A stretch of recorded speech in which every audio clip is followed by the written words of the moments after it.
Radio স্টোরিতে আমি আপনাদের সাথে শুভ ভট্টাচার্য। শীত আসার আগে হ্যাপি হ্যালোউইন ডে। শুনতে থাকুন ভূতের গল্প। ব্রিটিশ কটেজ, তার চারপাশে প্রাচীর দেওয়া। শীতের রাত, কুয়াশা পড়ছে, চারপাশে ঘন বন, ফুলের বাগান।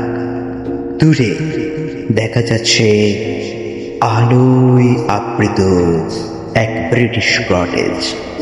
না না, এ কোনো বিলেতের গল্প নয়, বাংলাদেশের গল্প।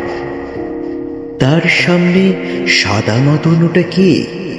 ইতিহাস অন্য কথা বলে।